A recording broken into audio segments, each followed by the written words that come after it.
Hi guys, hope you're doing well despite the isolation with this COVID-19 thing. And I think with this isolation, a lot of people are falling out of the routine, especially young athletes like yourselves, because a lot of the things that you did before isolation you can't do now, such as going to school or college or work or to the gym or training or just meeting friends.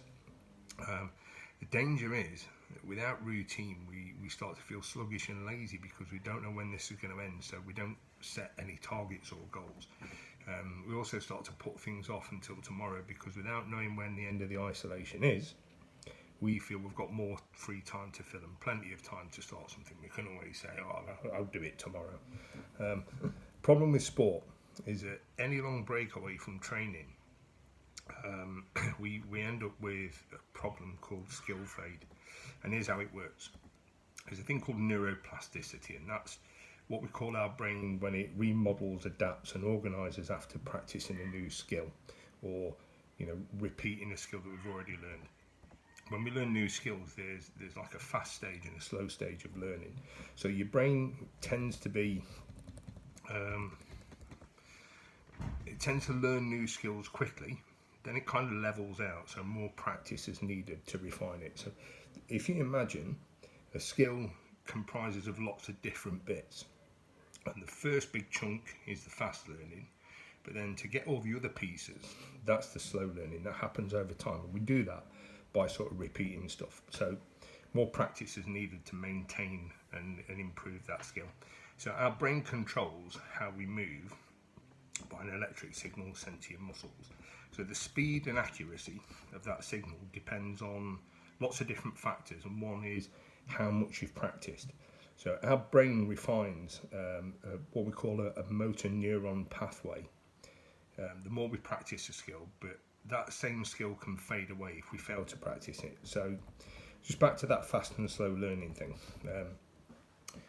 We have the fast stage, short term, and slow stage, long term. So fast stage, your brain uses more brain cells or neurons for this new task.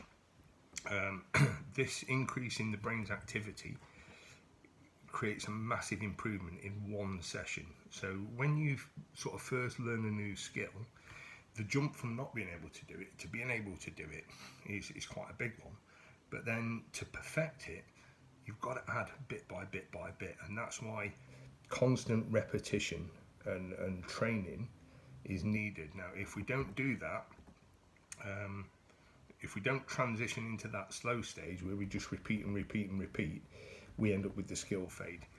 That's because the neuroplasticity is basically a use it or lose it thing. So just bear that in mind. It's a use it or lose it.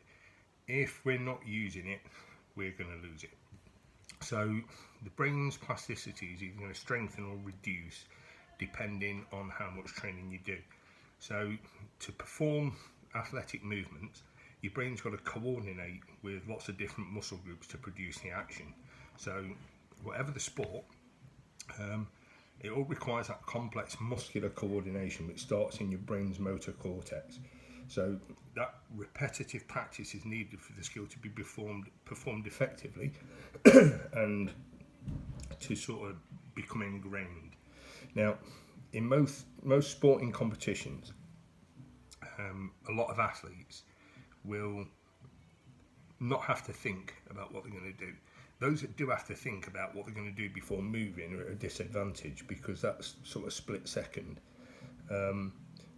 People use the term muscle memory when they perform a skill automatically without much thought.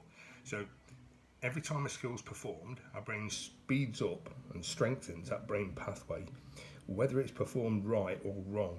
So for that reason, it's important to have the right technique. Neuroplasticity needs repetitive practice, and that strengthens and refines the skill and the movement. That's basically where I'm coming from. Now, there's also a thing called offline training, and this is quite important. It's something I talk about in my presentations, and hopefully at some stage I'll be coming to visit you and we can go through this.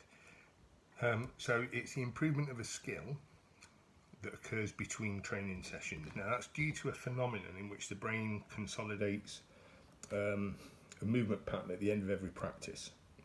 and stabilises the skill. But it's also affected massively by sleep. Now, one of my favourite things, high volume of deliberate training with sufficient rest in between.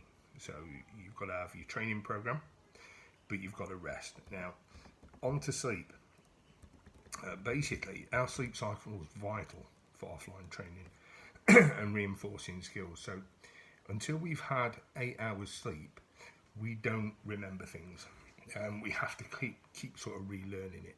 So all that training you do, if you don't have the right amount of sleep, what's going to happen is those pathways are going to start to break up and fall apart, because when we do sleep, we release a protein called myelin, and that insulates those connections, makes them faster and stronger and harder for the connection to fade away.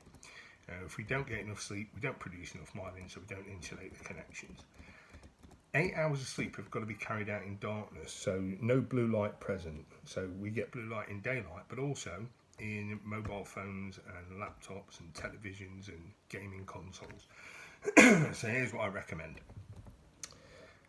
Set a routine by first setting your alarm for morning for around 8 o'clock. 8 o'clock in the morning, 9 o'clock if you're a bit of a sleep monster. And then work backwards 8 hours. So if you set your alarm for 8 o'clock in the morning, it means you've got to go to sleep at midnight. Now, it's not as simple as that. You've got to work another couple of hours back from midnight to allow your brain to produce enough of your sleep hormone called melatonin to start your sleep cycle. So basically, no blue light. Once you've got your sleep in order, set your alarm for morning. You know what time you're going to bed. Put your breakfast, your lunch, and your dinner, or your tea, whatever you want to call it. Then pad out the time in between. Training is probably better in the afternoon, about a couple of hours after you've had your lunch. Then do your training. That's when your body clock synchronizes. That's when your fastest reaction times and your greatest muscular strength and cardiovascular efficiency is always going to be at its best in the afternoon, between sort of 3 and 5 o'clock. So if you can put that in and then gradually fill your timetable with bits, set yourself little targets, it will make this time go a lot faster. Time spent doing nothing always goes very slow. Remember guys, a bad attitude to training is like a flat tyre. It's not going to get you far until you change it. And every session you miss is a session back from where you could be. So just remember 3D: discipline, determination, dedication. I hope to see you soon. Stay safe, stay home, be good. Bye for now.